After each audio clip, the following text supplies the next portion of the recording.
This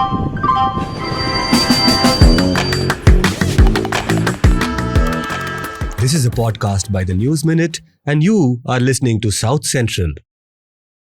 Hello, welcome to South Central, a TNM podcast where we put the South at the center. Many of our bureau people also along with her and her producer Megha Mugundan. We have Srinivasan Jain in Assam now. Manisha Pandey will be going to Bengal very soon. So we are covering all these elections quite extensively. But that's not possible if you do not pay money for our coverage. In fact, I have been pretty disappointed at something, Anisha. I normally go for all events and talk about how I believe the Malayalam media is little better than Telugu or Kannada, right? But this election has proved me wrong so badly. I have been seeing video packages across Malayalam channels where it's a clear advertisement, especially for two fronts, as of now I can see, and there is no disclaimer like, extolling what the government has done or what the other party is going to do.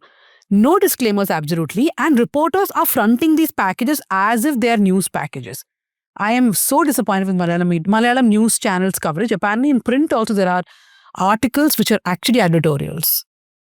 Yeah, but this thing was flagged a long time ago. Remember that entire series that PSINA did on paid news during elections? I know, but you think that these channels which are constantly talking about media ethics and looking down upon some Hindi channel would behave differently, right? No, but yeah, if they just come out clean and say, okay, we are paid to do this, it's fine, right? Exactly. I mean, I'm not even blaming the political parties here because it is their job to get these things out there. I'm blaming the media. Anyway, we're not taking any ads, not like we don't get these offers, but we are completely depending upon our subscribers, our readers, our listeners. So if you want Srinivasan Jain, Shabir, Manisha Pandey, Atul, Pooja, and everybody else to travel and cover these elections, do click on the link. It's in the description or use this QR code. So first we'll go to the headlines. Let's start with Andhra. The Lok Sabha passes bill to declare Amravati as the Andhra Pradesh capital. This comes, we are 12 years now, right? From 2014. The Lok Sabha passed a bill today, and Amravati becomes Andhra Pradesh's permanent capital, and this bill amends the 2014 Act, which made Hyderabad the common capital of Andhra Pradesh and Telangana for 10 years. Next, we go on to gruesome news from Visakhapatnam. Navy employee held for murdering his partner, storing body parts in fridge. So, a petty officer of the Indian Navy had been arrested in Visakhapatnam on charges of murdering a woman that he was in a romantic relationship with. Chintada Ravindra is alleged to have killed Maunika, dismembered her, and stored some of the body parts in a fridge at his house. He later surrendered to the police. I just want to add one thing here. This Chintada Ravindra was married to another woman and he had a relationship with Monica apparently for quite a few years. And the reason why he surrendered to the police is that he had taken the head and some parts and burnt it in a forest area. But he could not, in his panic, figure out where to dispose of the other parts, which is when he went and surrendered to the police. I want to point out that in 2022, when Shraddha Walker was killed in Delhi in a similar fashion, for weeks and weeks and weeks, we saw polarizing coverage because the murderer was a Muslim in that case. Let's not forget that this time you will not be hearing even a whimper from most of these channels. And that is how even a murder, which could happen in any setting, can be communalized by the very media that you trust, which you shouldn't. Yeah, there was another case in Bangalore where this happened, right? Some time back where a woman was murdered and put in a fridge. Next, we go on to Kerala, where election mode is in full swing. But amid that, we have director Ranjit arrested over fresh sexual harassment complaint by a woman actor. So the Ernakulam Central Police arrested director Ranjit, who is a filmmaker and writer, Ranjit Balakrishnan, after a woman filed a complaint accusing him of sexual harassment. According to the police, the complainant alleged that Ranjit had behaved inappropriately on the set of a film which is currently under production. So I just want to add here, for those who are unaware of Malayalam cinema, Ranjit Balakrishnan is an iconic director in Malayalam. He's a veteran, in fact. He was the president of the Chalachitra Academy. And when the Hema Committee report came out, there were two people who said that they had been sexually harassed by Ranjit. One was a woman from Kolkata, one was a woman actor from Kolkata. Those 2 cases against him were quashed, especially in the woman actor's case. The court said that, this complaint is coming after 15 years. And now this has happened again. Ranjit has gone into a caravan. From what we know, it was a young actress who was on the sets. The moment I heard this news in the night, I was thinking, do these people never learn? Okay, it's an allegation. You can tell me it's an allegation. But remember, there's a third of what we have heard about the same person. No, but I find this whole thing about, too much delay in filing the complaint to be absurd. That does not mean the crime never happened. Alleged crime never happened, right? Yeah. It does not nullify anything. Okay, next, SDPI Alliance Row. Pinarayi says LDF stands against communalism. The Kerala media have been hounding Chief Minister Pinarayi Vijayan about the party's supposed alliance with the SDPI in the Nemam seat. So SDPI leaders came out and said that CPI leaders had approached them. CPIM leaders. CPIM leaders had approached them seeking support in the Nemam seat. But Pinarayi Vijayan then has come out and said that, the left will not side with communalists no matter what religion they are, what communal organization they are. So there's a lot of SDPI dialogue in the Kerala media. SDPI's national president Faizi meanwhile said that we don't have a problem with the LDF as such. We think some of the things that the government has done is good. We'll announce our stand. Pinarayi hits back at Rahul Gandhi over Sabrimala gold row, questions accused linked to Sonia Gandhi. Pinarayi Vijayan has demanded to know how the prime accused in the Sabrimala gold loss case, Unnikrishnan Potti, accompanied by some senior Congress leaders, was seen with Sonia Gandhi at her house in Delhi. So, Pinarayi Vijayan's reaction comes a day after Rahul Gandhi sang a line from a popular parody song about CPIM leaders' alleged roles in the gold theft at the Sabrimala temple. Moving on to Tamil Nadu, actor Vijay declares 622 crore in assets, 220 crore in real estate. So Vijay's assets include movable property worth around 404 crore, which includes deposits in bank accounts, luxury cars including 2 BMWs, a Toyota Lexus, Wellfire, and immovable property worth rupees 220 crore. His income for the last financial year, 24-25, was 184 crores. Yeah, so all these rumors that we hear about actors being paid more than 100 crores, 150 crores for movie, it is almost true because Vijay does one movie a year and he's got like 184 crores as his income. Let's look at, other income also he must have from a rent or, some ad or, putting his name in something. I don't know all that. But he must be making like 100 crores easily from a movie. What is also interesting about the whole affidavit is that there's only property worth 5 crores in his wife Sangeeta's name. 220 crores in total for Vijay, of which only 5 crores in his estranged wife's name. Next.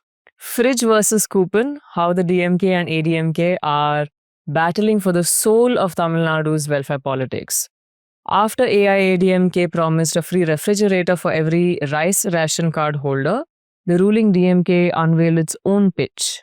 So it's not going to be just one appliance per household, but rupees 8,000 coupon for women, non-income taxpayers to buy what they need. So it could be anything from refrigerators and washing machines to TVs, mixies, microwaves or induction stoves. Although how 8,000 rupees covers any of this, I don't know. I think you can get TV. Mixies and TVs, yes. Not washing machine, I think. Induction stove you can get. You can get a combination of things. So basically AIDMK is offering a refrigerator. DMK saying we'll instead give you money and you can buy what you want. Both are saying that this is part of the welfare measure because you are enabling women to function better in their houses. Yeah, that's the politics. Moving on to Telangana, Adani Defence got undue benefit of rupees 35 crore under the BRS government, CAG Telangana report. The Controller and Auditor General of India has found that Adani Defence Systems and Technologies Limited was given undue benefit of rupees 34.6 crore in the form of discounted land prices by the Telangana government in 2018. So that was when the BRS, the Bharat Rashtra Samiti, was in power. So the CAG report was presented in the assembly on March 30th. I just want to add something here. I don't know about Gen Z, but the older people who are watching this show may remember the times of the UPA government. I was a reporter back then. Almost every day, and I'm not even kidding, almost every day we used to have CAG reports.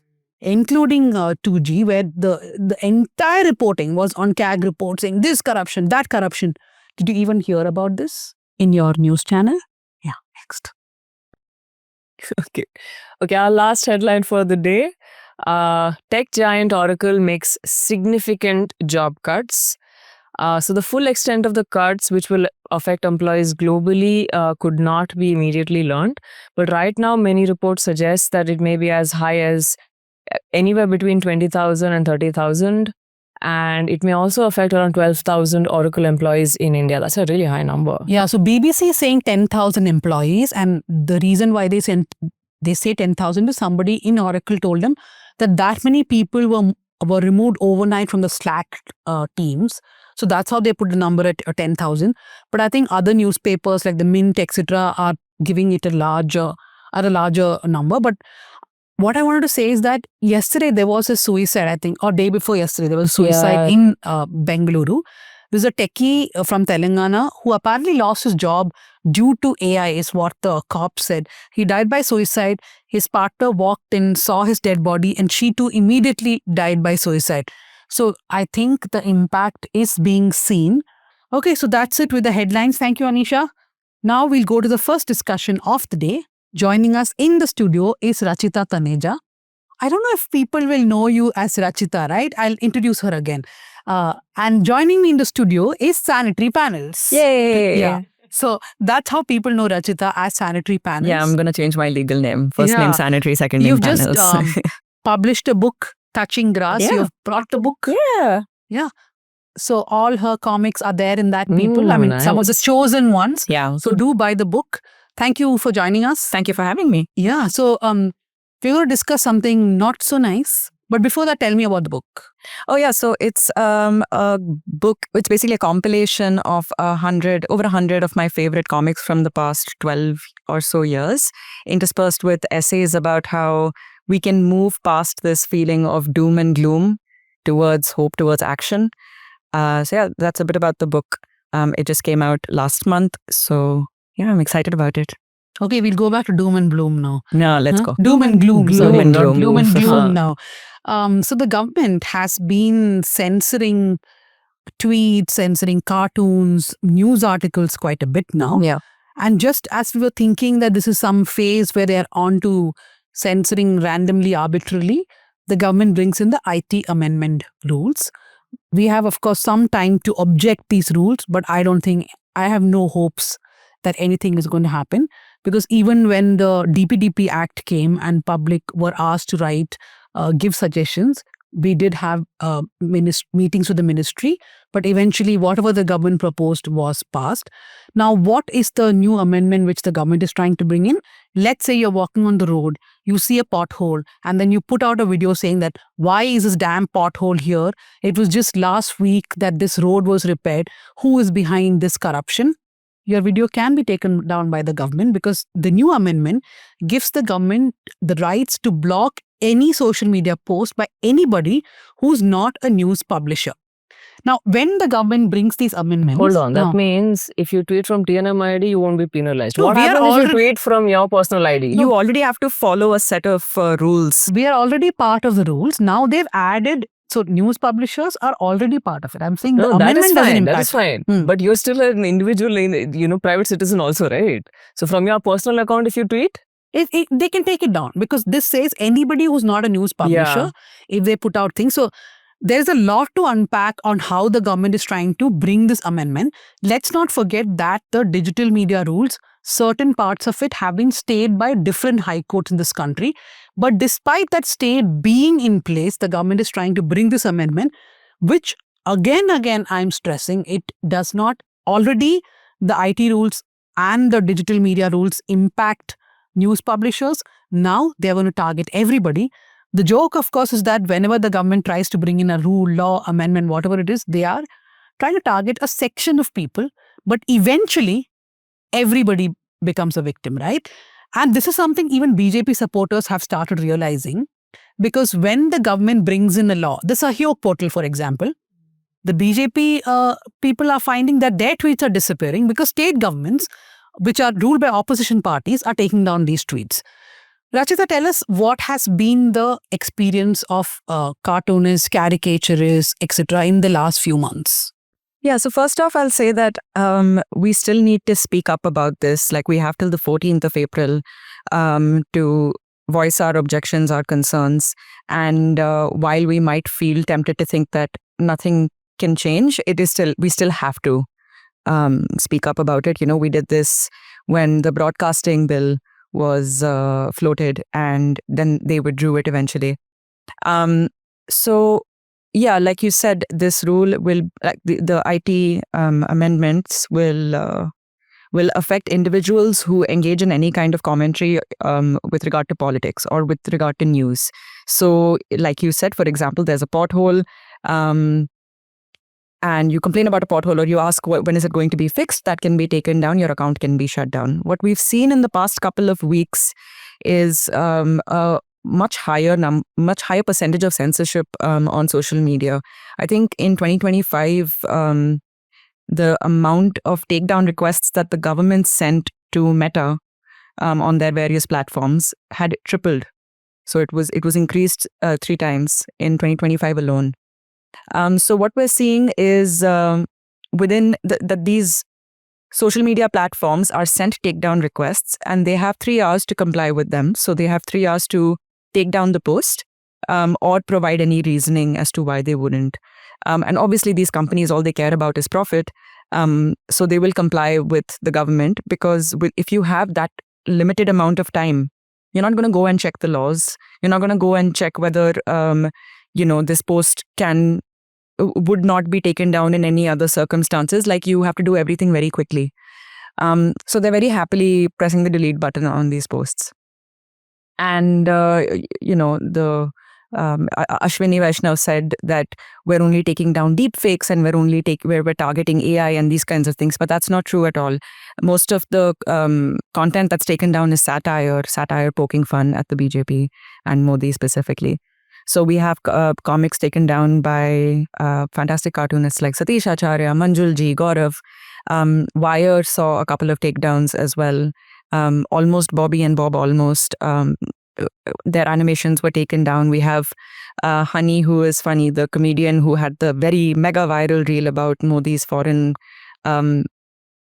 visits and meeting with foreign delegates. So these are the ones that are taken down. It's very obvious that there is a pattern of censorship that is happening, and this kind of censorship isn't new. Threats of violence, threats of legal action. So this is just one of the newer things that is added to their repertoire, to their toolkit on how to silence dissent. Because I feel like the government has already found ways to plug any kind of dissent in other media houses. They have they're basically, there has been a takeover of institutions that would otherwise protect the rights of citizens, and social media is the only thing I think they feel like they can't control. And so this is an attempt to exert some control over what is shared on social media. And under this, your content can be taken down, and they've seen that, if we take down this content, the person will share something again. So now accounts are being blocked as well. People who have hundreds of thousands of followers, their accounts are being taken down as well, just because they have a proclivity towards being critical of the government. So this is definitely... So I just want to add one thing. I think as far as the intermediaries go, using the government's language, which is intermediaries, basically Google, Facebook, X, anybody which is the platform on which this content comes. I think it's not just about them feeling that why it's only for profits for us, right? There's a safe harbor clause also. The government can revoke the safe harbor clause. Exactly. And we have seen in courts that courts are not very kind to any of these social media giants, saying that you're anyway not operating out of India, you're not owned by companies, owned by people here. Therefore, why can't you follow the law of the land? So they don't want to take any risk. Like, Facebook gets a notice, they just remove it. YouTube gets a notice, they just remove it. Exactly, but that's because they want to continue working in India, because 100%. India has such a massive market. It is such a massive market for them. It boils down to money. Money at the end of the day, right? Like, they are not going to take a stand and do what is just and what is right and, fight these things in court, because at the end of the day, they do want to be in the good books of the government. But X did go to court in the Sahyo portal case. Yeah. DigiPub, I'm the chairperson of DigiPub, and X went to court. Karnataka High Court, of course, said that Sahyog portal is very good. We'll come to Sahyog portal. You want to add something? No, I mean, like, see, I don't know what. See, this is definitely bad, okay? But let's not forget that this is coming in a long line of. Well, we had the UPA, slapping sedition charges on those two cartoonists for showing Parliament as a toilet, right?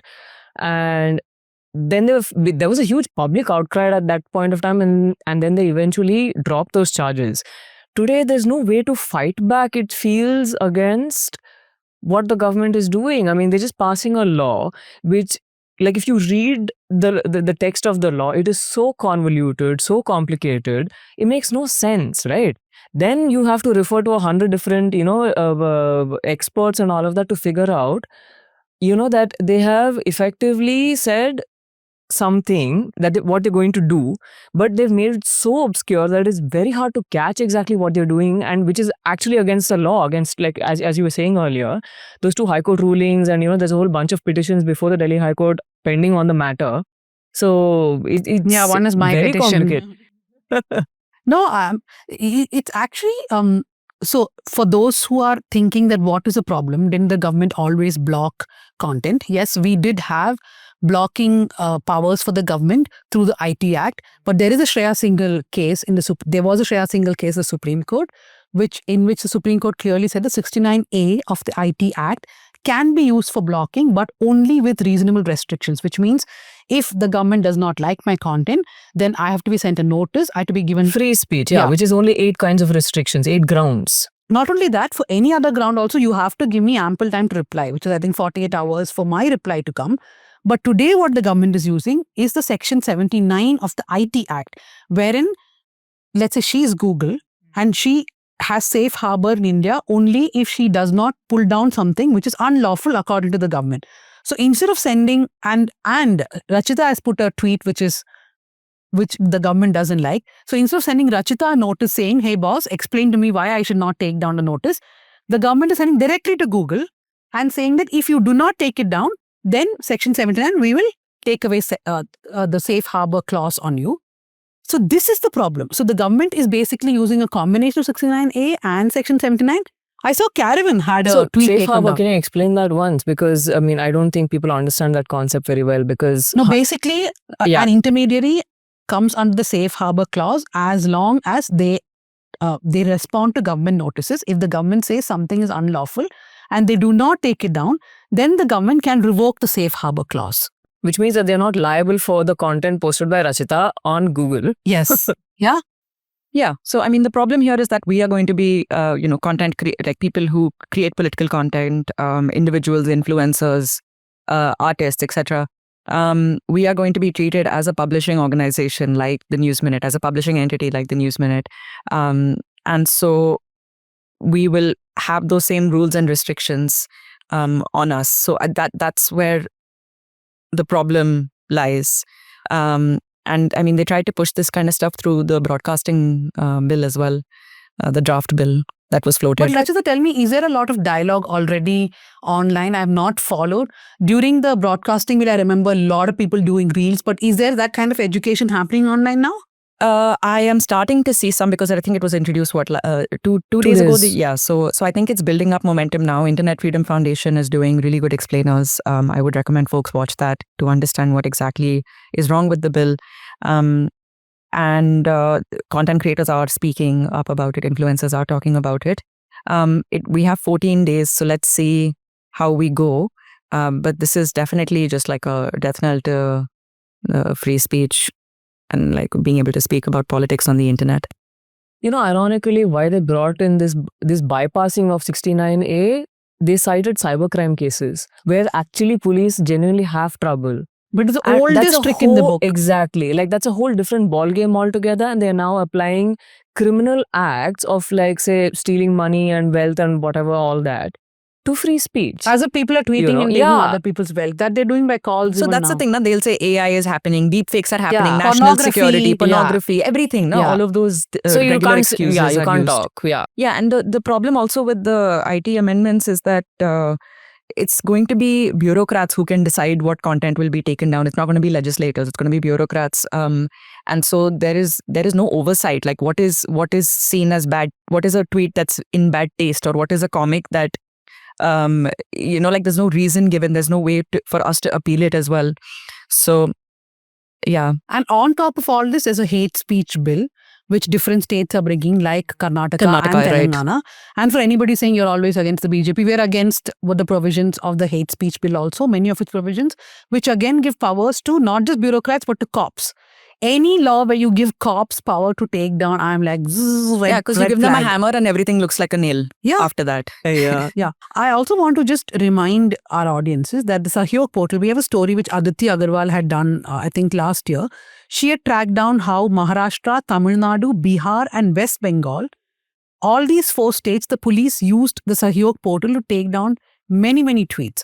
So, for example, in Tamil Nadu, tweets which were critical of Udayanidhi Stalin, for example, or of the Greater Chennai Police, which were put forward by AIDMK leaders or BJP leaders like Annamalai, they were all taken down using Sahyog portal.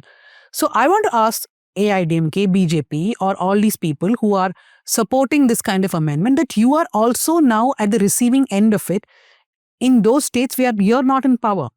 So, you are handing over any kind of censorship tool which will be used on you itself. I don't understand. No, but I think it's perfectly understandable because they are all like that by nature, right? They all want sedition. I mean, like we are sitting and the Congress is looking better these days because BJP is so bad. But they did the same stuff, right? They came up with all of this in the first place, right? So all of these parties do want to penalize anybody who is going to criticize them. And that is something which is going to be a default setting for anybody in power, no? But do you have like this cartoonist association, something where you guys are thinking what to do? No, I mean, like in the broadcasting bill, we all just kind of organically came together and started talking about it and cross-posting each other's stuff. And eventually, like, there was a movement, but it was all organic.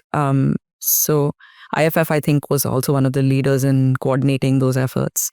But that's like they're saying the stray sand effect, right? That reel which we're talking about, where Modi ji meets and I he will do like that. Such a good reel. Yeah, but now everybody is making that. So there is a flip side of removing content like this. There is, but then like there is also so much damage that it does in terms of sending out a message saying that if you are to toe the line, if you cross this line that we have set, arbitrary line that we have set, if you criticize us beyond this point, then we will come after you, we'll take down your content. Like I'm seeing so many people actually worried about that comedian who was in the reel because of how viral that video went. This one. No, but I have a question. I mean, okay, takedown request happens, platforms take it off, and then what happens to the person who's posted the uncomfortable thing? Nothing. You can just go to court if you want and pursue. For example, Caravan. No, but there's no criminal provision built into it saying you're going to be like Anisha, whatever. don't give ideas now. But no, they'll come up with it even if I don't. I mean, I'm sorry. Like this is ingenious stuff. The way they've written this law, right? 69A, when the government got blocking orders, imagine the powers for the government for blocking is for content which is against national security, which threatens India's integrity and all that. How is making fun of Modi ji's illegal, or how is it against integrity or national security, etc.? That's the thing. No, it's such an Donald arbitrary Trump thing. And Netanyahu might It's post such an arbitrary thing. I can say this thing is it's like offending my religious sentiments, then you have to take it down. Or this is threatening national security, take it down. This thing is a deep fake, take it down. So it's just very arbitrary. You can justify taking down any kind of content, but obviously it is skewed towards a certain criticism of a certain political party. At least, the ones that are... But you know what is striking about all of this is 5 years down the line, like hopefully this law will not last that long, but all the stated claims, right? We're going to crack down on cybercrime, deepfake and all of that. None of that stuff is actually going to come down. To add one more to the list, ECI and this whole entire thing about SIR and foreigners. So the stated claim is we are going to identify and throw out foreigners. But where are these foreigners? No, talking about ACI, there was a story from Kerala that there was an ECI document emailed to various political parties which had the seal of the BJP. The stamp of the BJP. Now, the Election Commission's explanation was that it was a 2019 document. The BJP had sent it back asking for clarification and they had put their stamp on it. by mistake, that document was sent out. Now, even if we buy that argument, they took down so many tweets, so many posts, including that of V.D. Satishan, the leader of the opposition in Kerala. So this is an institution like the Election Commission of India is now using these laws to take down anything. Today they are saying, okay, it's fake news we're taking down. Tomorrow they'll say, we don't like this story that you put out of Gyanesh Kumar. Day after they'll say something else, right? There's no end to this. So that's the thing, right? It's like they are seeing this kind of dissent on all of these different mediums. So it's like how, let's make a list of all of the ways that we can be dissented against and let's plug all of them. Let's take over mainstream media institutions, like that is done. So what's next? Let's take over, government institutions that, or like public interest institutions like the NGT or whatever. So it's like at the end of the day, they're trying to plug every kind of leak there is so that they can fully control the narrative around them. This is like that kid's story, that emperor has new clothes. No And clothes. that little boy says No that, clothes. No. So the story is called Emperor's New Clothes. And then the tailor fools the king and nobody's allowed to say that the emperor is actually naked. And then that little boy shouts and suddenly, all hell breaks loose, right? So like we are in a less funny version of reality of that, I suppose. So when you draw cartoons now, are you thinking, will this get taken down? Should I not do it? No. Do you know why? No, I'm not. I'm not thinking. I know when she sends her cartoons, because we publish some of it. Yeah. I'm like, am I going to jail for this cartoon? But we still do go ahead and publish. Yeah. No, but are you hearing from other, colleagues or, people you work with? Is this having a chilling effect on them? Are they starting to rethink what they're going to say and not say? See, taking posts down is something, it doesn't give that much fear. Yeah, but taking entire accounts accounts are down, now, that is the scary part because you have spent so much time building up an audience, building up a base of support. And if you don't have access to that base of support, then you have to figure out what else to do with your life. So you think that the fear of an account being taken down will have a chilling effect? No, but actually, like, I was just thinking that if you say that, somebody's going to block me on social media, I'll go back into the physical world. But the physical world has already been made very, very unsafe by brute force. Exactly. That's what I'm saying. They're plugging all of the leaks, right? You like, if you can only protest in Delhi at Jantar Mantar. Freedom Park in Bengaluru. Freedom Park or in you Bengaluru. can get assaulted at a venue, if you have a performance planned. Exactly. So it's like offline they have covered. It's done. Other institutions that are meant to protect our rights as citizens, those are kind of That's actually compromised. such an important point, right? That social media was the last remaining space. Online dissent. Okay, so enough of doom and gloom. Tell me about the book. And for those who haven't seen Sanitary Panels, please go do. She is also a feminist cartoonist. You may find her very, very irritating, which is exactly why you should check her out. Why are your cartoons 2 sticks all the time? 2, 3, 4 sticks. Stick people. Yeah, why do cartoonists do that? No, hers is all stick people. No, I know, Yeah. but like a lot of people use that kind of a format in different ways, right? It's so easy to draw.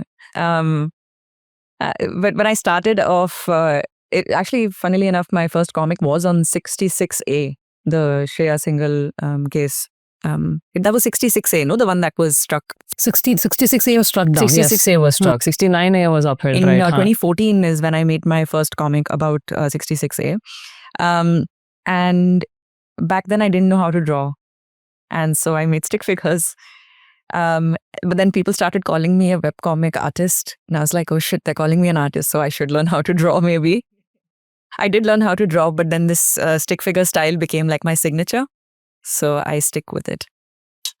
But there's a small danger because the stick figure has a face which is very recognizable, right? Like Modi, Adani, Amit Shah, you can actually make out in your cartoons. So that's the whole point of it, no? No, like Like there's no caricatures also. camouflaging. The Yeah, person's living or dead is purely coincidental. Yeah, like in China and all, they do that, right? They have these code words and like stuff to bypass censorship keywords and things like that. I mean, I'm wondering if you're going to head down that road But all now. cartoonists do this, no? They all have like their signature style of how they portray a politician or a public figure. So I think mine is also like, it's irritating how fast I can draw our dear leader. Wow. It takes me 10 Our dear seconds to leader, draw him at yes. this point. It takes you 10 seconds to draw it. That's it. Draw him specifically. Wow. Tell me, what do you get abused for the most? Is it for political cartoons or is it for feminist cartoons? More recently, it's been about the, that um, show on, I don't know if it's on Hotstar or it's on Prime or on marital rape. So there's a new show that Something discusses. C. Yeah. Chaibra. Something like that. Chayara, yeah, that I saw. Yeah, I saw that. Ha, ha, ha, ha. A lot of people are like angry about marital rape as being criminal. Like a lot of men are basically angry on the internet saying, how can rape within marriage be actually, it's not rape if it's in marriage. Because Chiraiya. that one. So right now I'm getting trolled for my comic that is explaining that rape is still rape whether you're married or not. So right now I have pissed off the MRAs. For those unaware, that's not some job. It's men's rights activist, MRAs. Sounds like CEOs. I think they think of themselves like that. Yeah. So Proud. you do get trolled more for that. Yeah. How bad trolling are we talking about? It's pretty bad. It's like losing faith in humanity level trolling when you talk about something like marital rape.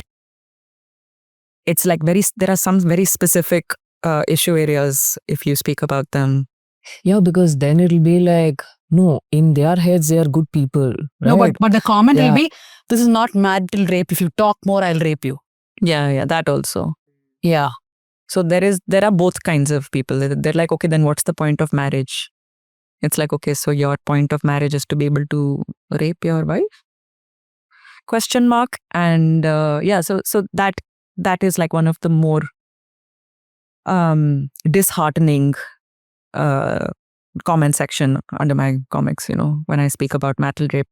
But otherwise, politics, generally there is a lot of liberandu, all of that stuff that you also probably know, Dhanya. But there is also a lot of appreciation, right? I mean, if you focus on that. Yeah. Yeah, fully. There is that's the thing that I always say, that for every like bad, mean, rude, trolling comment, there are 10 comments of appreciation. So I have to like remind myself to touch grass and remember that the online world is not reflective of how people are in the offline world. Because I think I mean, personally, I get very overwhelmed by how much divisive and polarizing opinions exist on the internet. And then I go offline and I talk to people regularly at a bar or at a party or whatever, or even in like a community You do meet meeting. people offline? What does that mean? I'm just asking, like, those are things which people are not doing now, right? Is that targeted towards me specifically? We should go get a drink after this, Dhanya. But yeah, it reminds me that, like my brain is so online focused that it is a very different experience to go and actually touch grass and spend time with your friends or community members, like at a protest or whatever. Like there are a lot of more hopeful and inspiring spaces that exist outside the internet. What is the nicest thing somebody said to you? My favorite compliment. Yeah. It was when someone said they were not sure about their politics until they found my comics. Nice. That's high praise. I'm still riding that high from like 3 years ago when that person said it to me. There will be some people who are always commenting and saying good job on every post that you make. It's like I'm doing it for that person. He is always going to be there under my posts with, a comment that is going to more or less be the same every time, showing his appreciation. Yeah, so that's true. Thank you to everyone who appreciates Rachita, who appreciates our work or anybody's work. That really matters. When you see two people abusing, just go say good work, and that really matters to that person. So thank you, Rachita. No cartoons taken down yet. Knock on wood. Touch grass. Touch wood, touch grass. Touch grass, yeah. Okay, so thank you very much for joining us at South Thank you Central. for having me. So we have to discuss the Kerala elections because the state is going to polls very, very soon and the campaigns have heated up. So normally we get journalists to discuss Kerala elections and what the trends are. But this time I thought, why not do something different? So we have joining us Sridhar Radhakrishnan, environmentalist, but an engineer by training. I think the second time on South Central, right, Sridhar? Welcome to South Central. Yes, I'm the second time. And joining him is Akina Mohan. Akina is joining us from Kannur. She's an activist. She works for Alamo, which looks after climate education. Akina, welcome to the show. Thank you. Thank you. So, in the morning, I had another guest. Her name was Anina, but she couldn't turn up. So I was thinking in my mind what all jokes I can crack, because it's Anisha, Anina, and Akina. But an Anina dropped out. Yeah. Okay. And the third guest on the show is Gautam Lakshman Arun. Gautam is a co-founder of Ignite, a youth platform. Gautam, welcome. Thank you, and glad to have sabotaged your joke. And you know what? When I called him first, I very shamelessly asked him, "How old are you?" Because young politicians, youth, right? So I thought maybe he's also like that. Like Stalin was called young politician 5 years ago.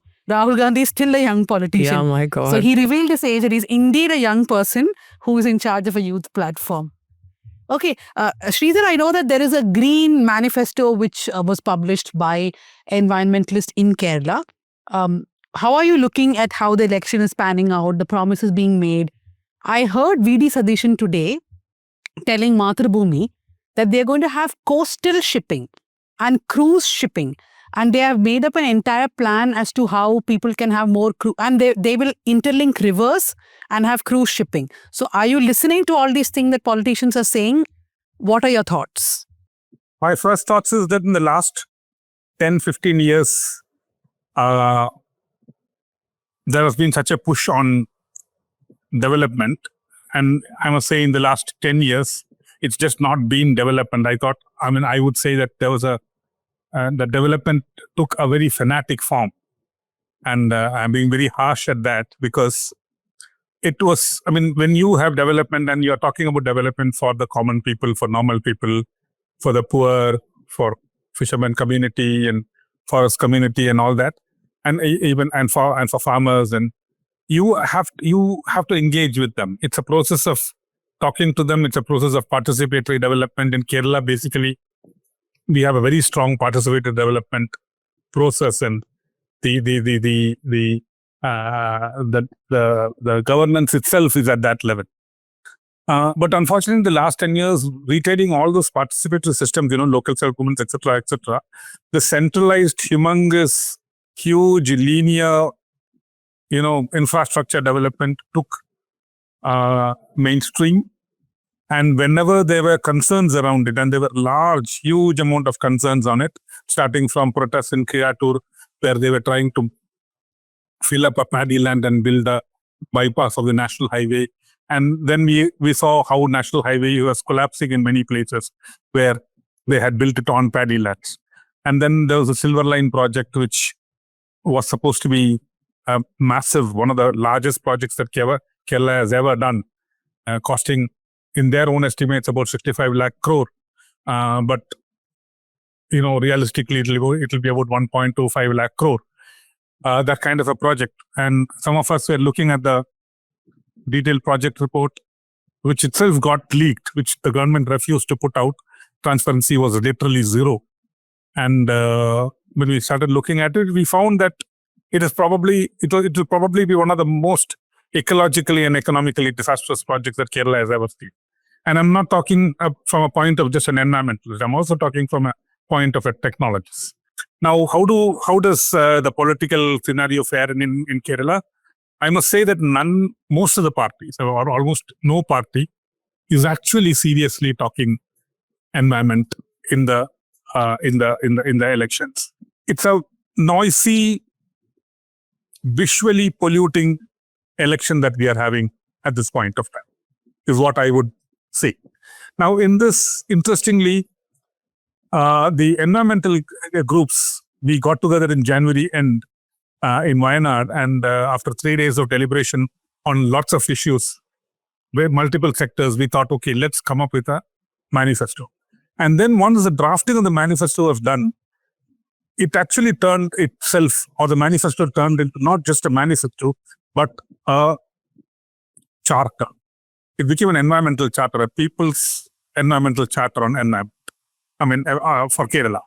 And we called it the manifesto. For the first time, it was a manifesto for everybody. It's not just for the politicians. So it's not like elections are over and then the new government comes and then the manifesto gets forgotten because some of the points were adopted or not adopted it, and that's what they'll do.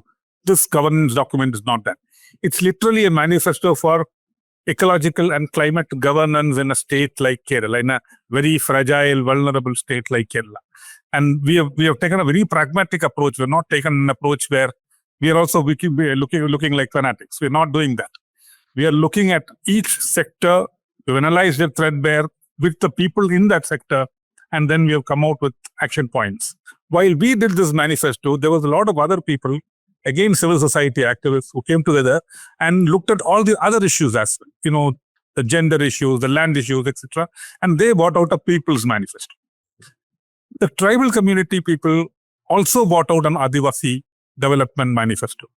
And the women's collectives have brought out a manifesto which they call the ZETO, which is zero tolerance against, sexual violence. Interestingly, this is a time when 4 different public, in Malayalam we say Janakiya, people's manifestos have come up, and we still don't have one manifesto from the political parties. It's democracy on the ground, but we are waiting for democracy on the other side. So we're recording this on April 1st. And till today, LDF, UDF, CPIM, Congress have not put out their manifesto. Surprisingly, the BJP has put out their manifesto in Kerala. Maybe because it's easy for them, don't have to give too much thought. Anyway, going to win only less than 5 seats if they're really lucky. The other 2 apparently will release by the 2nd of April. So before this show goes on air on Friday, hopefully the manifestos are out. You want to ask something to Akina? Yeah, actually, I mean, like, see, we've Mr. Sridhar was talking about how, Kerala is an environmentally sensitive place, and we all know that to be true, right? So why is it that environment, I mean, it's a matter of people's everyday life, right? If it wasn't clear enough, then the Wayanad landslide should at least have been a wake-up call. Why is it that environment is not such a why is it environment is not an issue for political parties? It's not like you can live in space, right? On some spaceship or something. Do you believe that political parties don't take the environment seriously? I mean, of course I do. Because I've seen the other developments so far happening. It's like development is happening, but at what cost? It's a big question. Be it anything happening now. I mean, I have a background in environmental science and studied about this EIA and all. But when it's happening in the reality, is it really happening or is it really validated? That's a big question. Irrespective of the government, be it LDF or UDF, I felt like they never take this environmental part seriously. And I'm unfortunately saying, even though we are very literate, I think we lack some common sense about how important it's to take care of the environment. Without that, it's like we are taking all the services from the environment for free of cost mostly. And it's our responsibility to give it back, at least to conserve it. And it's we are electing these leaders to do the responsibilities, and we are expecting that. Gautam, just to move away from the environment, I'll come to you. How do you look at the whole campaign which is going on? And the youth of Kerala is also a huge conversation this election. Both the BJP and the Congress are saying that there are not enough jobs in Kerala. Of course, graduate unemployment is a problem across India, but that has become a major focus even in Kerala, right? But are young people really talking about all this? Is that their concern when they go to vote? It truly is. And the way I get to this is because if you look at Kerala, I think the crowd of Kerala has very little information asymmetry when you compare to the other states, right? In the sense that we are not just literate, we also have a high level of civic literacy. We also have a high level of political literacy. Because let's say I studied in this campus called the College of Engineering, Trivandrum, which is touted to be one of the most prestigious engineering colleges in Kerala, right? So even when a very, academically sound crowd comes to such a college, right? Even their political ideology and politics forms a key part of the campus life. In fact, I think I'd go to the extent to say that politics is better than the academic life that we have at CET. So I think why why does it come to that, right? It comes to that because the crowd cares about policies. The crowd cares about ideologies, right? The crowd also cares about what's happening around them because the students have been exposed to politics from a very young age. Now, when it comes to the actual issues that are a topic of discussion among the youth, right? Even if you look at the placement statistics of the college, what you see is that there are very, very, very few jobs based out of, let's say, Trivandrum or Kochi that come to hire from CET. The vast majority of jobs that do, vast majority of companies that hire from CET are based out of, let's say, Bangalore or, outside of Kerala. So I think there is a question as to why a student who is academically sound enough to land a college like CET or, let's say, probably the NIT Calicut, right? Why do they then have to leave the state of Kerala and go to, let's say, Bangalore or Gurgaon to pursue a job?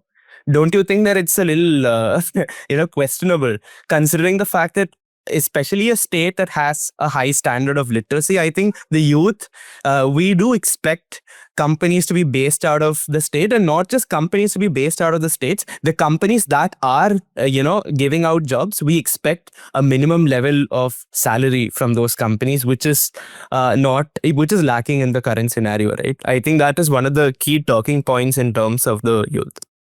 But do they look at solutions then? For example, this party has been in power for 10 years, the LDF. I mean, even if you don't want to get into party politics, do they look at then which is the party which can give them that solution of farming, of creating jobs? Because I feel like the promises of everybody sounds almost the same. So I think two things at stake here, right? Number one, when you talk about jobs, I think jobs are a non-negotiable, right? So I think migration is already happening, and the young population would definitely like to see that they don't have to go out and that all of these menial workers have to come in, right? They want a situation where they can earn a respectable salary while being in their hometown. Because let me put it frankly, nobody wants to move out of Kerala. It's not like what you think. Like, Kerala is such a beautiful state, right? We have all the greenery here. And even when you talk about environmentalism, I think Kerala, I'll just put that on record, Kerala is doing so much better than any other state in the country, especially if you go to, regions like Delhi. You feel the kind of pollution there, you feel the heat, you feel the lack of greenery. So I think even my friends who are based out of Gurgaon, even what they tell me is, when the flight lands in Trivandrum airport, right, you feel that you are in Kerala. You see the greenery around you. So then you've then established the fact that Kerala is a place where you want to be. Then the question becomes, why are you forced to go out of the state? That is simply because there aren't any jobs, right? So I think for the young population, then again, circling back to the main agenda here, the topic is always going to be jobs and jobs alone. But do you all look for solutions from these political parties? Then I'll go to Sridhar. Sridhar, because you are the oldest person in this panel, you'll be talking the least also. I will just warn you now itself. But Gautam, tell me that. Solutions, right? So, for example, I think the only real proposition that the BJP or the NDA is pitching in Kerala is jobs. Why?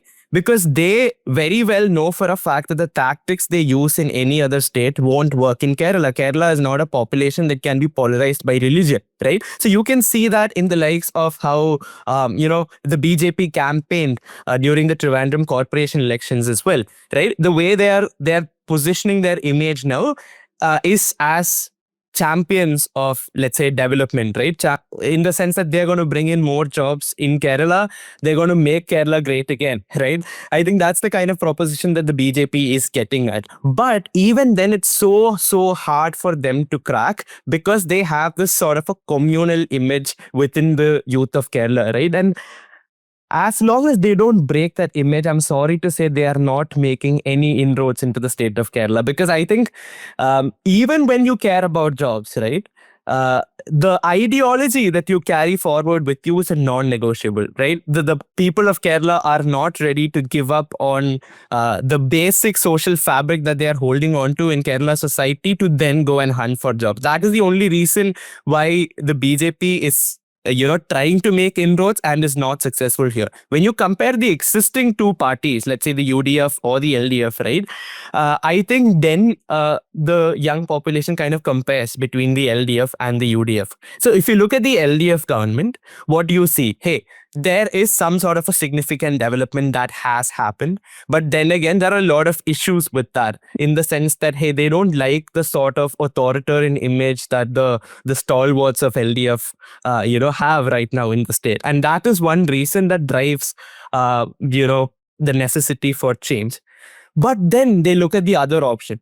So when you look at the UDF, right, what is the first thing that comes to your mind? Hey, if let's say the UDF comes into power, any policy that they're going to bring in is going to be debated by the LDF. The LDF is probably, the communist parties are probably going to go on strikes. So much so that these developments do not end up happening in the first place. That is the dilemma that the young people have in their minds. And that is what is going to, be the choice when they go for the elections. Wow. That's very complicated thought. If we vote for LDF, they will do something. If we vote for the UDF, they will do something, but the LDF will stop it. So we may as well as vote for the LDF. Akina, what are your thoughts on this whole job situation? Then I'll go to Sridhar about communalism. I think with the job part, I would like to add about the entrepreneurship. I think nowadays youth are not really looking forward to work under some firm or something. People are more into starting their own, and they really look for the support. So Gautam was talking about this migration part, and one reason is the quality of life also. When we start an entrepreneurship and do in Kerala, the perspective, the support we are getting is different, and if we are going out and doing the same, the acceptance we are getting is completely different. And I got this point from one of my friends very recently, why they are looking for migrating to other countries or other states. So I think we really look for support from the government. I mean, we do have a startup mission and all, but how much of support we are getting? The people who are really coming to this sector are big in numbers, and the supports are getting is really less. The ratio is really less. So that is something we need to get addressed. There was a research, I think 2 years ago in the US. In 2024, they had talked to some 1,000 Gen Z people, and apparently 57% of those people wanted to be content creators. So nobody's looking for jobs. They all want to be content creators in America. Sridhar, one or two things I want to bring in from what Gautam said, right?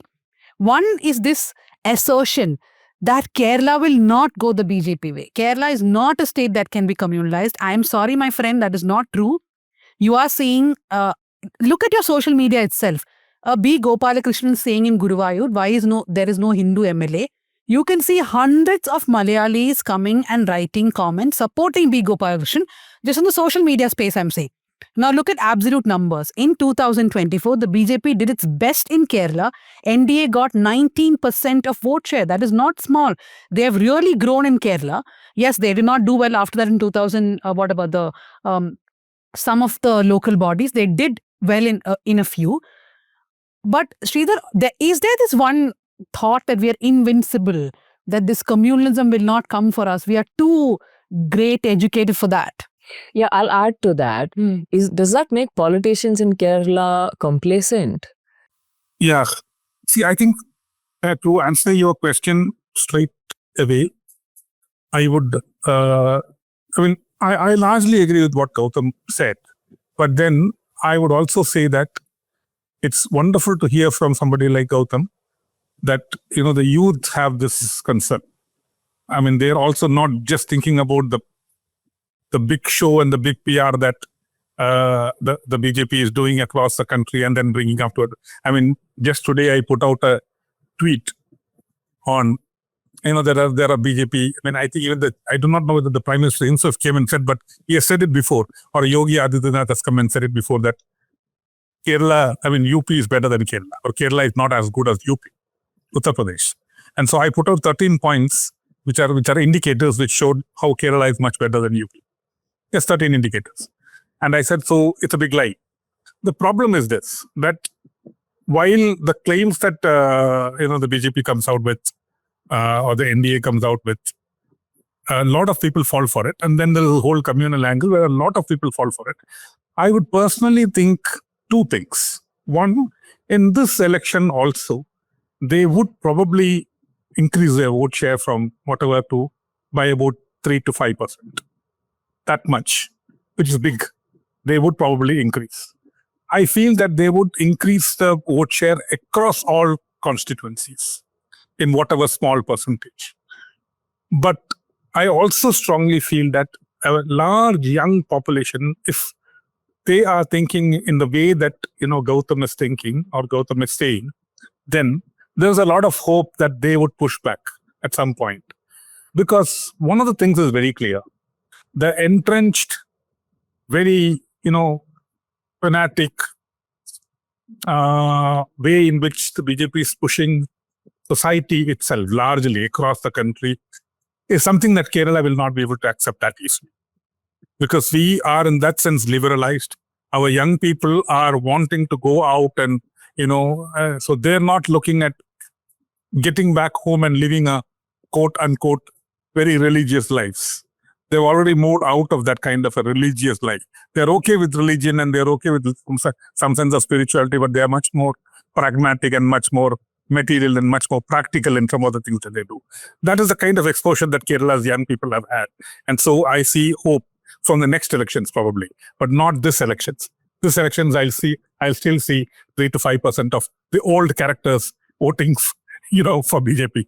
Many of our family members and all that, that will happen. No, actually, that's true. So, Gautam, the comments that I was talking about on social media, they're also from middle-aged or older people. So, maybe younger generation. And I think this UP is better than Kerala. You must also have seen a News Minute package yesterday. We had put out a story from Palakkad after Narendra Modi's rally, where a guy said that, "Njan UP il poittilla. I have not been to UP. Pakshe avada ivada idinekkalu nalladanu njan kettittundu. Like, it is much better there." In my post, I used your poster. Yeah. Gautam, to come back to you now, tell me what else are the main talking points? What do you think the younger population is going to vote for or against? Like, what are their thoughts going to be when they go to the polls? Okay. So just before we go into that, I think I just have to make a comeback on the social media comments part, right? So I think this is a common talk amongst the youth, right?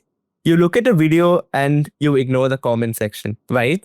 Because right now, we believe that the social media cells of parties have infiltrated the comment sections so much so that it's very hard to spot organic comments, right? I think this is what we tend to believe. We don't know if it's true or not, but I think that's the general perception. And there is a reason why it's important, because I think in a lot of states, right, the comment sections or the kind of narrative that they try to build along with the kind of posts that they do kind of influence sentiments in one way or the other, especially of the Gen Z, because they don't just look at the post, they go and then look at the comments, right? But I think to all the people that I have talked to, right, everybody kind of tends to ignore the comment section, especially if it's, the YouTube comment section of a news channel. Because they're almost 100% sure that, hey, these are all like social media cells or bots or whatsoever. So then who is really getting enticed by these comments, right? Then again, it goes back to the people who believe in the sort of WhatsApp university messages that circulate, right? That then again boils back to the older crowd. So I think, like you rightly pointed out, it's, if they're going to increase their vote share, that's primarily most likely through the older population. And that's a problem. I'm not. So when they all die out, that vote percentage will come down. No, I mean, from the, I think like you rightly pointed out, I've never mentioned that we are immune to that sort of a communal sentiment. We are not. And primarily because the average age of an average Keralite is going on increasing, right? Because of all of this immigration and all of that, which means that the people who are most likely going to vote are getting older day by day. So I think that is going to definitely make inroads in the older population, probably, but maybe not in the younger population. Now, with that out of the way, if you talk about other issues that we talk about, right, I think Sridhar sir rightly pointed out the K-rail development that happened. I think, the youth are aware of the fact that, hey, there is like a lot of environmental factors associated with the current alignment of Silver Line. But I think everybody is in terms with the fact that we need some sort of a high-speed rail transit between Trivandrum and Kasaragod. For example, I'll give you an anecdote. Let's say I am conducting some sort of an event in Kozhikode, right? Then from Kerala, from Trivandrum to go to Kozhikode and then come back, the journey time will itself take 2 nights, right? To go to Kozhikode and then to come back from there. So then when I get an event from Kozhikode, I'll think twice or thrice about it. Hey, should I really accept the event? Is the kind of pay that we're gonna get, will this justify the kind of travel time that there is?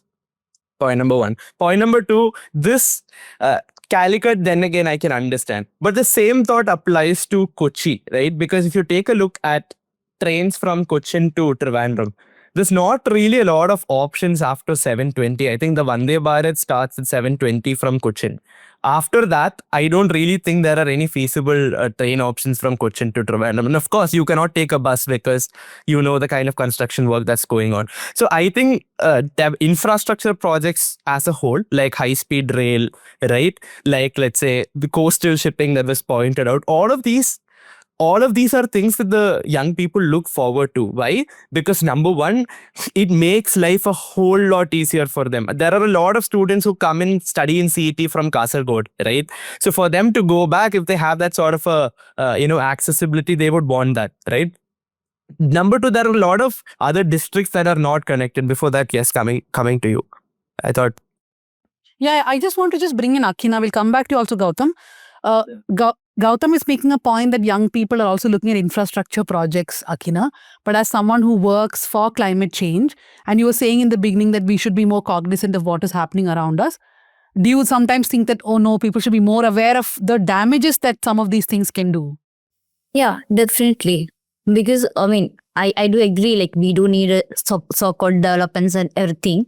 But I think when if talking about the Gen Z kids also, I don't think they really understand, like, how much damages it creates. Like, we are, like, looking for the instant results.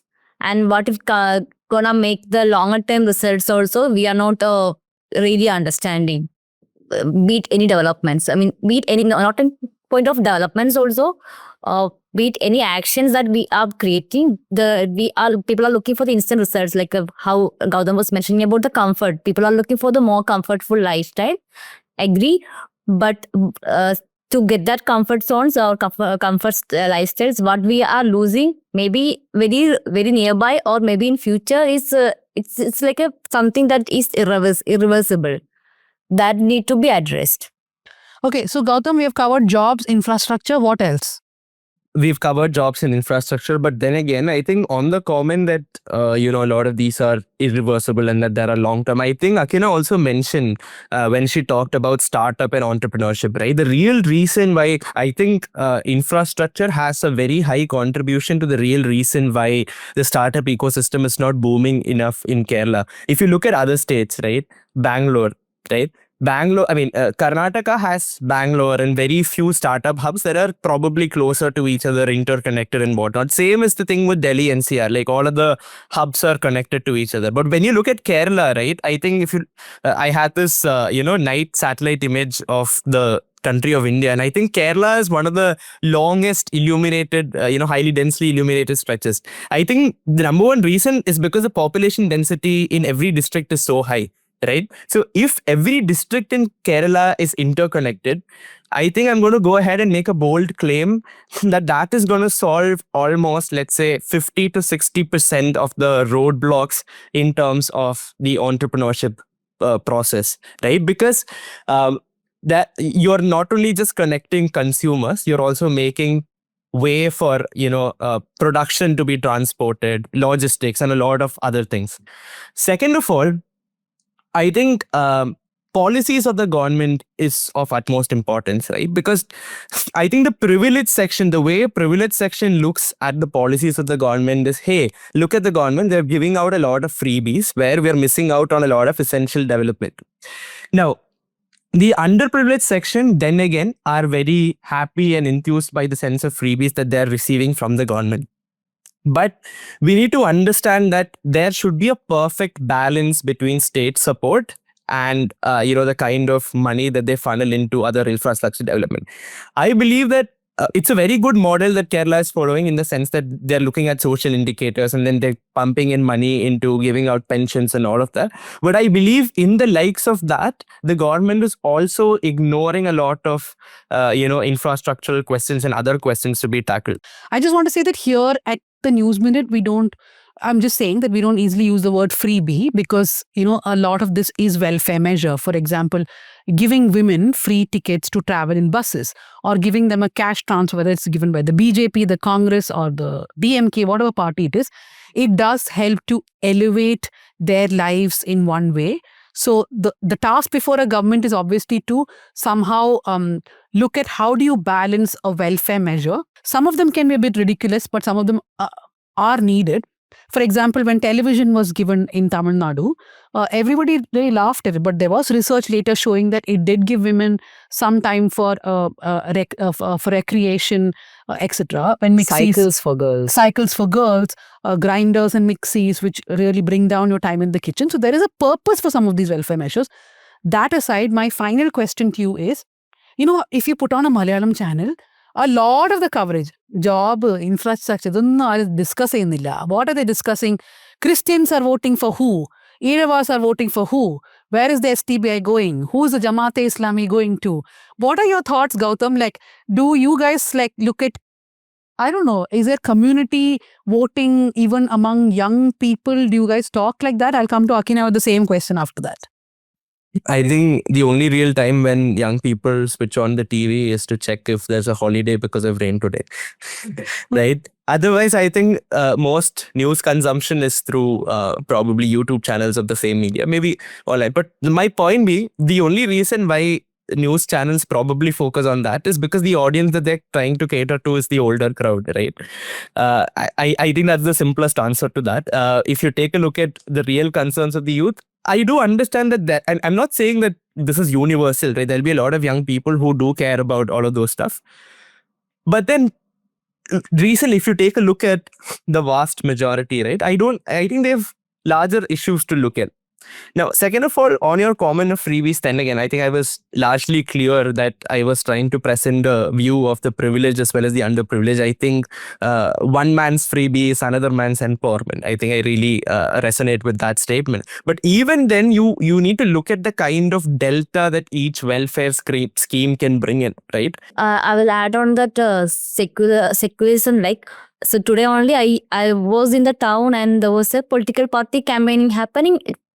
Most of it was and when 5 minutes or 10 minutes and everything was talking about the religious aspects, and I was really confused when it recently started too much all the election campaigns are being talking about this the religious aspects, and I don't know why this is happening, because for me I believe this election everything happens because we need certain structure to roll out the state, and we are selecting someone who we hope will be capable of doing that.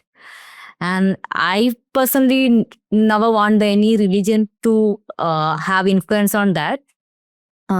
We need to select people who will be capable. I'm not mentioning any political party, just capable leaders.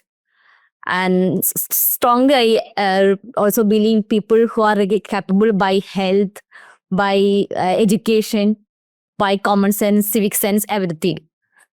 Not all my family was in the political sectors. I mean, maybe the people from the political families also there are capable leaders from the families also. It's totally agreed, but it should be the leader should be biased by any religion or anything. I mean, I strongly disagree with that. But there's also one point when this so much campaigning happening, there is a lot possible at least few person will be very much influenced through this. When we are listening to this through the news channels, through the campaigns, I think there might be a biased thought. There is a possibility to come into certain people's mind, irrespective of the age group also.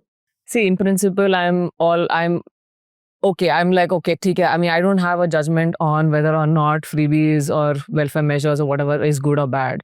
But I see it in the sense that it is an unstated admission that no political party is ever going to fix the economy in a way that will allow people to meaningfully earn money for their lives.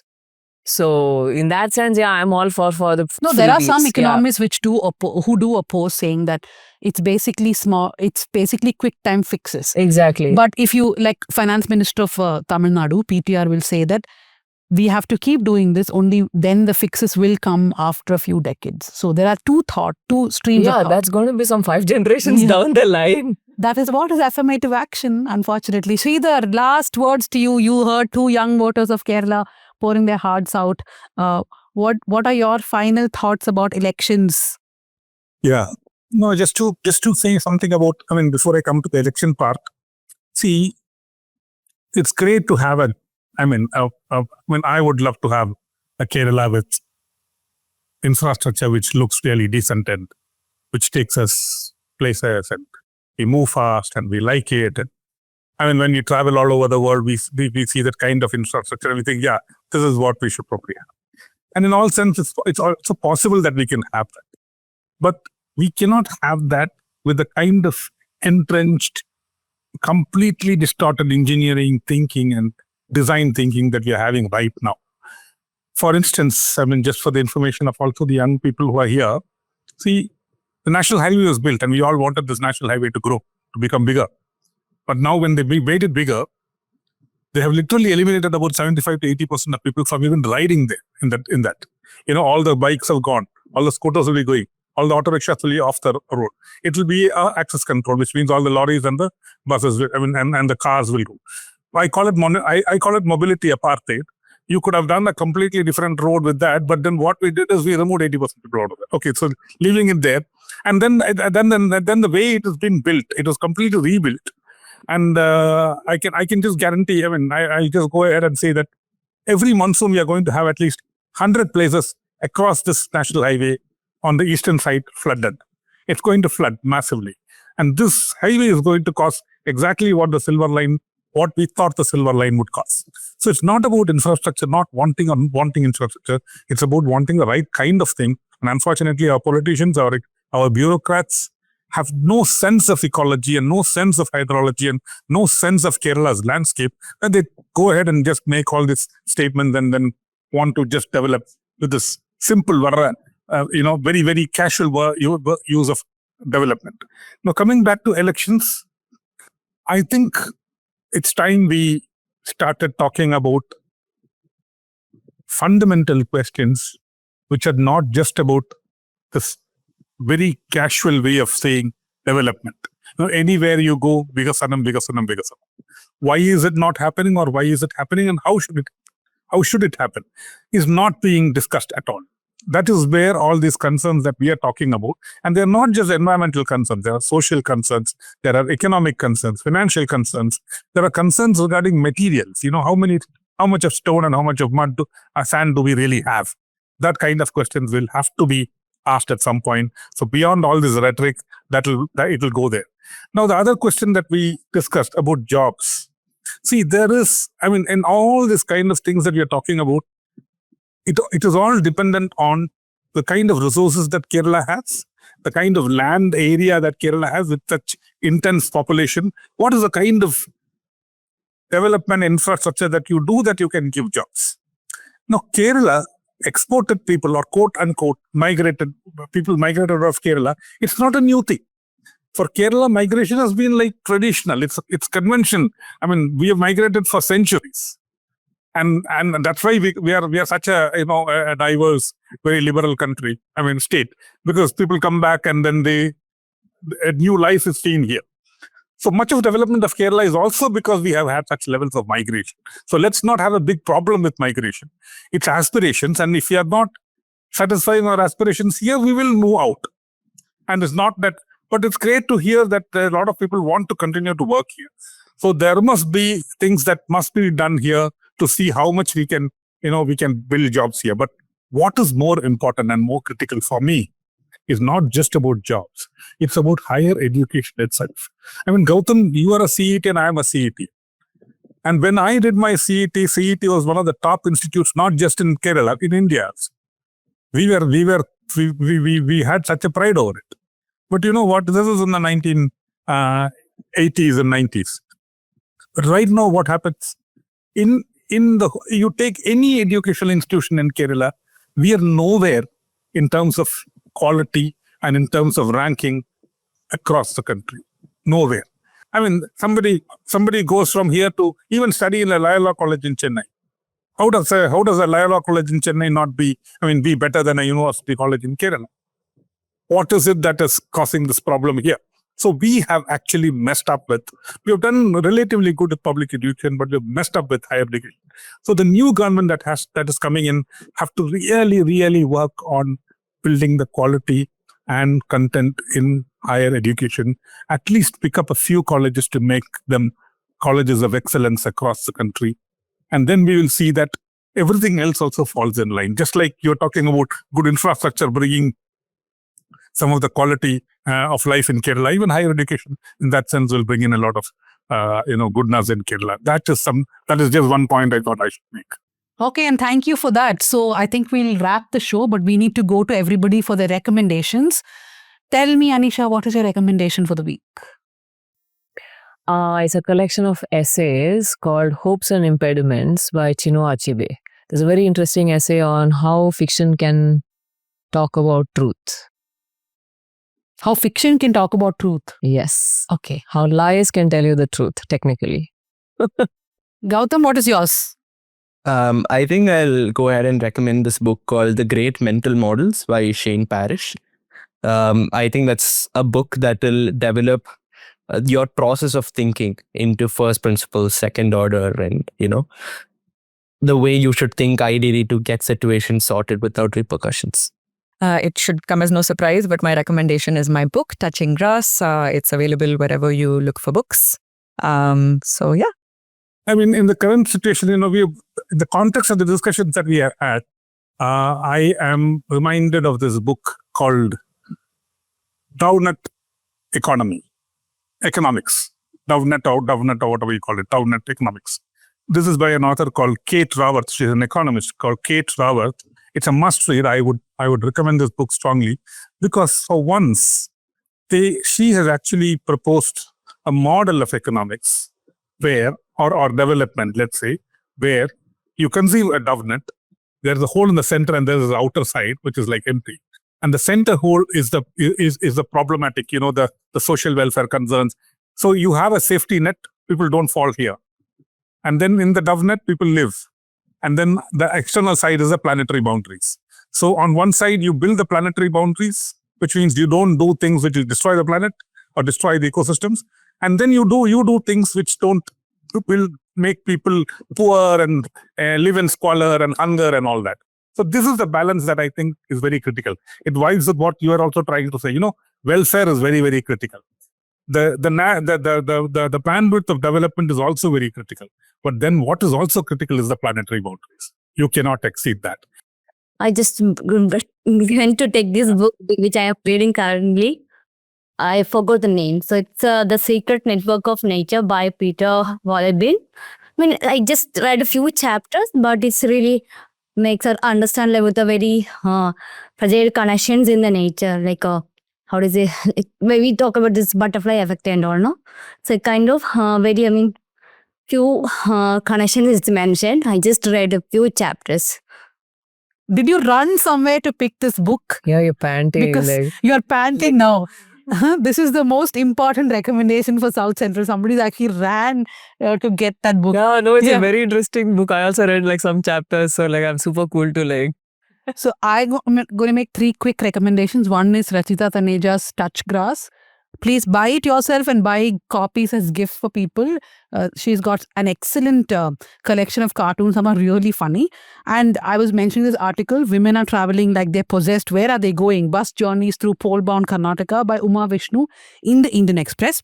And my third recommendation is Joanna Diksha's article in Scroll, Why Public Spaces in India Are a Minefield for Children with Intellectual Disabilities. So that's it for the week. Thank you very much, Gautam, Akhina, Sridhar. Cast your vote. Tell everybody else to vote. And then let's see who wins the elections this time. And we can go back to our normal settings. I'm actually getting tired of election coverage. Yeah. Thank you, everyone. Thank you, my producer, Bhuvan Malik. Thank you to Ajay, our production assistant, Jasim Ali, our editor, Sukanya and Yana, who do our socials. Keep watching, keep listening, and do not forget Srinivasan Jain is in Assam. Manisha Pandey is going to Bengal, so is Atul. Pooja Prasanna is in Kerala. Do contribute to election fund because that's the only way we can cover elections.